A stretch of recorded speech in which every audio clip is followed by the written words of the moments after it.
In this video, we're going to see how we can blink an LED with Arduino board with just a few simple components. Let's get started. For this project, we obviously need an Arduino board or a clone of it. So basically mine is a clone of Arduino board. So this is it. We're going to also use a breadboard, which we are going to use to connect our components together. On top of that, we are going to need some jumper wires, which I created them myself from these single copper wire basically. On top of that, we are going to use a 3mm LED, which is very small, and the color is blue. And in addition to that, we are going to use this resistor, which is 220 ohm. You also can use 150. And also to connect our Arduino board to the computer for programming, we are going to use this USB cable, which if you have USB Type-C on your computer, you're going to need this adapter. So I'm just going to connect them together, and now it's ready to be connected to my computer. Now I'm going to show you how these pins are connected to each other. In order to do so, we're going to use this multimeter. I'm going to set this multimeter to check the closed circuit. So if I now connect these two together, I'm going to hear that sound. So on this breadboard, these pins are connected to each other like so. Also, these power connectors are connected to each other like this.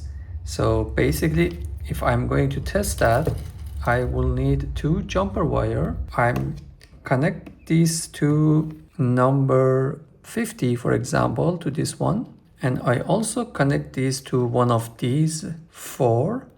So these two are connected to each other. In order to test that, I'm going to just connect these to these multimedia probes, and I will hear this sound. And the number that you see here is the amount of resistance inside these wires basically. Now that you know all of these are connected to each other like this, but this part is not connected to this part. So if I'm going to test this one, these two are two separate circuits basically. These are just not connected to each other. And as you can see here, we have the plus sign and also the minus sign, which indicates the positive and negative of the power source, which we can just basically connect the power source to this to power up our breadboard. Now I'm going to show you how you can find the positive and negative pin of a diode. Basically, almost all the time, the bigger one is the positive one. If for some reason both pins had the same length, you just can tell by two other ways. One with multimeter, and one is to look inside the diode. Basically, the one that has the bigger part is the negative pin of the diode. So now let me also test this via a multimeter. Again, I'm going to set the multimeter on the closed circuit or on this one that has a diode sign, and just connect the positive to the bigger pin and negative to the smaller pin. As you can see, the diode will turn on. If I do this the other way around, nothing will happen. Yeah, and as expected, nothing happened.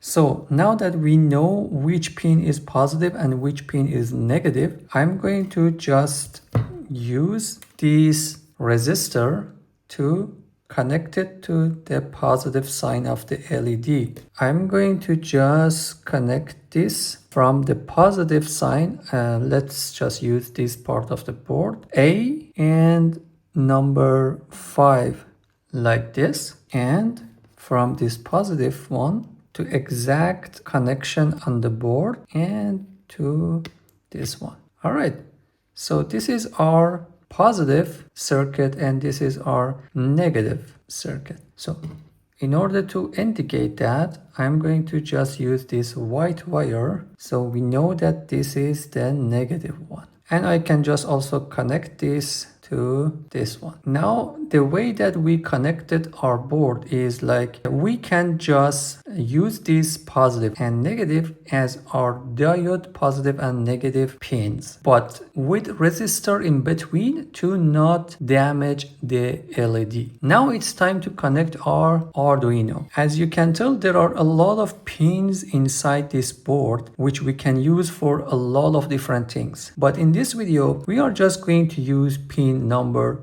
12. As you can see, here is pin number 12. So I'm just going to connect that here and I'm going to connect it to the positive one, like so. All right, now I'm out of jumper wire. I'm just going to use this wire like this and I'm just going to cut it, and I only need the white one for negative part of or the ground part of our circuit. I'm going to use this tool to remove the cover of the tips, and that's it. There is a GND on the board which indicates the ground pin, so I'm going to connect this here and also connect it to the -1 on this board.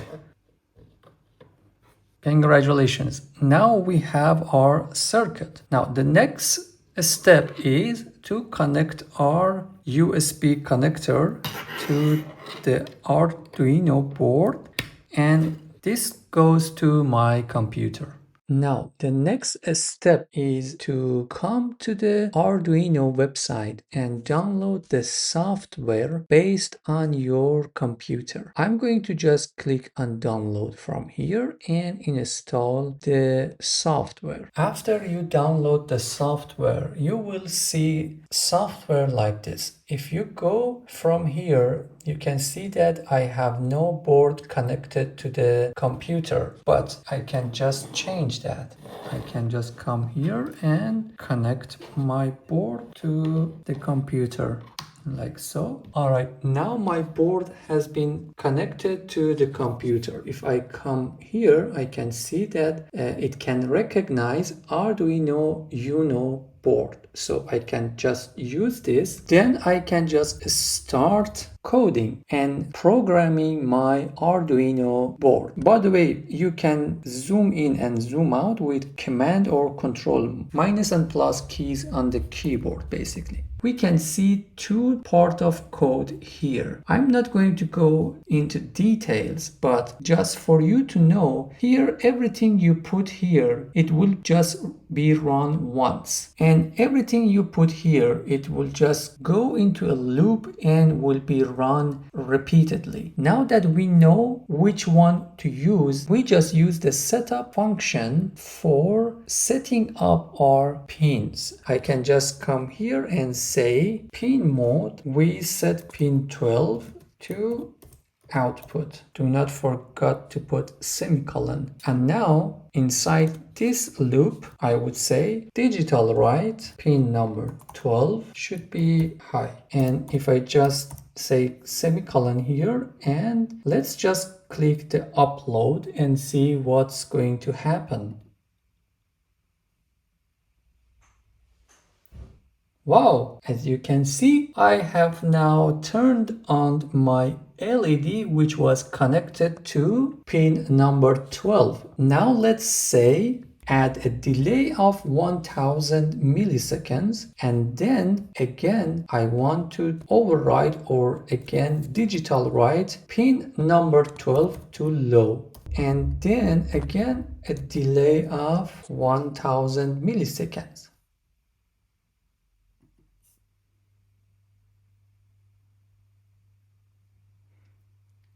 All right, now I have my blinking LED. Now, as you can see, you can program this pin to do a lot of other things. For example, if I say 500 milliseconds on each turn off and turn on, the LED will blink faster. I can even go faster than this, only 100, and it will just blink like a crazy LED.